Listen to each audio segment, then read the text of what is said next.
before I got this, about 4 months ago or 6 months ago, I had an old style phone that I could barely text on, and what I liked about it is it let me be disconnected for a while, and now I just feel totally, I feel like the prisoner or something, where I'm checking my email all the time, I'm constantly texting, I'm taking film footage or whatever, and it just, it's too much.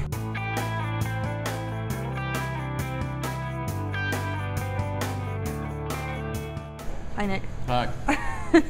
So can you tell us a little bit about your current project, Reason? Reason magazine is a politics and culture magazine from a small L libertarian perspective that was started in 1968 and is kind of the root of everything else associated with Reason.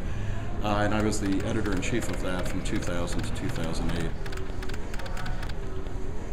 Reason TV was launched in 2007 with the help of Drew Carey, and basically what we do is video journalism. We do documentary-style segments, we do long-form projects, and then we do a lot of interviews. We do some guerrilla filmmaking, and we try to have as much fun as possible with a relatively new medium where there is an enormous amount of freedom to express yourself and to explore or to articulate points of view that it was very difficult to get across even 5 years ago.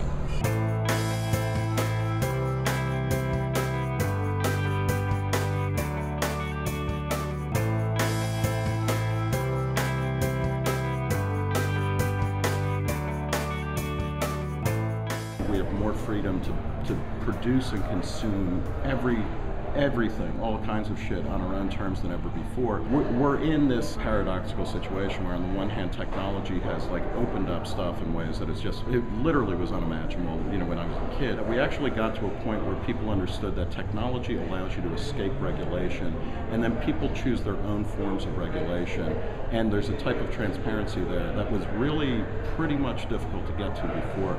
But there is a reactionary force that takes in terms of regulation, and the thing that is creepy about it is that it is often done in the name of the helper language of the state. I think net neutrality is a mistake. I think it's a way of giving certain empowered corporations total control over the internet in the name of saving the internet, and it won't work anyway.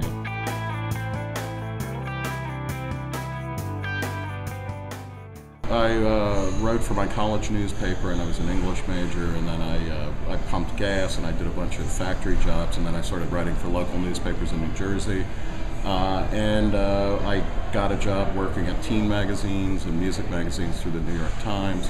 So can you tell us a little bit about being Alyssa Milano for 3 years? I ghost wrote an advice column for Teen Machine for Alyssa Milano, who I never had any contact with. And if she tells you that I stalked her, that's all just a big lie. The restraining order was lifted many years ago.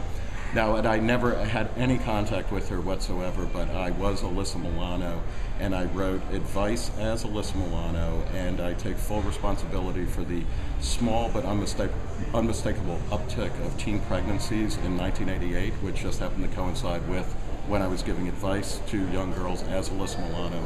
But it was you know, it was one of my early adventures in gender bending, and I look forward to, you know, seeing, you know, what other kind of the pseudonymous adventures I have later in life. But, you know, what I would say about writing is that if you like writing and if you like reporting or creative nonfiction or whatever, the best thing to do is to do it, and always to write for an audience. I think if you're not writing for an audience, even if it's an audience of one, if you're not making it public and you're not sharing it, you really are kind of just jerking off. And you, most importantly, what you write won't be interesting.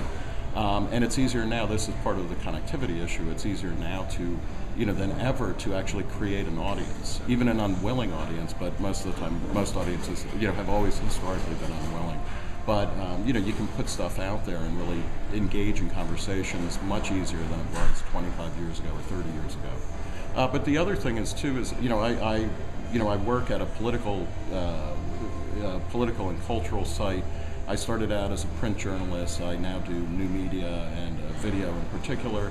But it's, you know, I worked at teen magazines, I worked for trade publications, and there's always something that you can learn from whatever medium or whatever genre is out there. And I think, you know, putting it down in words and then recognizing, also on a kind of like artsy level, all writing is rewriting, there's only revision.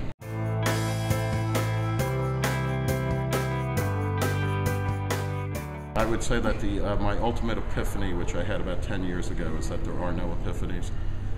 And so it's you just keep going. I at times have called myself a happy existentialist.